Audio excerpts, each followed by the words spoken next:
மீண்டும் பணியை தொடங்கினார் ஸ்டாலின். சென்னை அப்பல்லோவில் உடல்நலக் குறைவால் முதலமைச்சர் ஸ்டாலின் 6வது நாளாக சிகிச்சை பெற்று வருகிறார். ஆஞ்சியோ பரிசோதனைக்கு பின் ஓய்வில் இருந்த ஸ்டாலின் ஹாஸ்பிட்டலில் இருந்தவாறே இன்று மீண்டும் தனது அலுவலக பணியை தொடங்கியுள்ளார். சற்று முன் ஹாஸ்பிட்டலுக்கு வருகை தந்த தலைமைச் செயலாளர் முருகானந்துடன் அரசின் திட்டங்கள் குறித்து ஆலோசனை செய்யும் அவர் முக்கிய கோப்புகளுக்கு ஒப்புதல் கொடுக்கிறார். டைம் செட் இரவு 10:45க்கு மோடியை சந்திக்கும் இபிஎஸ். பிரதமர் மோடியை சந்திக்க இன்று இரவு 10:45 மணிக்கு இபிஎஸ்க்கு நேரம் ஒதுக்கப்பட்டுள்ளது. திருச்சி ஏர்போர்ட்டில் இந்த சந்திப்பானது நடைபெற உள்ளது. எஸ்பி வேலுமணி, கேபி முனுசாமி, நத்தம் விஸ்வநாதன் ஆகியோரும் மோடியை சந்திக்க உள்ளனர். தூத்துக்குடியில் பிரதமர் மோடியை ஓபிஎஸ் சந்திக்க உள்ளதாக கூறப்பட்ட நிலையில் அழைப்பாளர் பட்டியலில் எல். முருகன், நயினார், அண்ணாமலை, தமிழிசை பெயர்கள் மட்டுமே இடம்பெற்றுள்ளன. அன்புமணி நடைப்பயணம் தொடரும் காவல்துறை. அன்புமணியின் தமிழகம் உரிமை மீட்பு பயணம் திட்டமிட்டபடி தொடரும் என டிஜிபி அலுவலகம் விளக்கம் அளித்துள்ளது.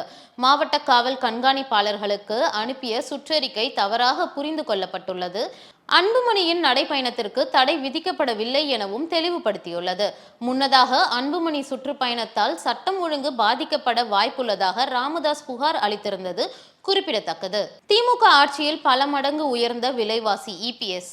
திமுக அரசு 4 ஆண்டுகளாக மக்களை பற்றி சிந்திக்காமல் தேர்தல் வருவதால் உங்களுடன் ஸ்டாலின் திட்டத்தை கொண்டு வந்துள்ளதாக இபிஎஸ் விமர்சித்துள்ளார்.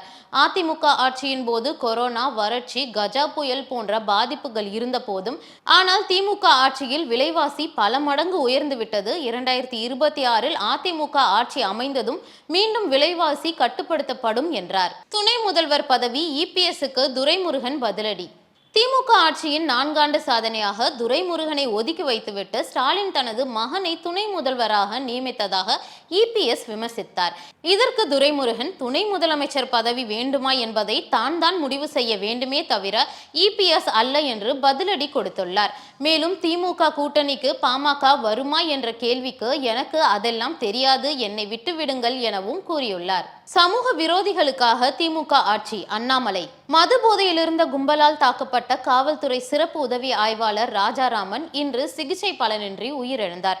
இதை சுட்டிக்காட்டி காவல்துறையினருக்கே பாதுகாப்பில்லாத ஆட்சி நடந்து வருவதாக அண்ணாமலை குற்றம் சாட்டியுள்ளார். திமுக ஆட்சி நடத்துவதே சமூக விரோதிகளுக்காகத்தான். 4 ஆண்டு ஆட்சியில் தமிழகத்தை 50 வருடம் பின்னோக்கி கொண்டு சென்றிருப்பதுதான் திமுகவின் சாதனை என விமர்சித்துள்ளார்.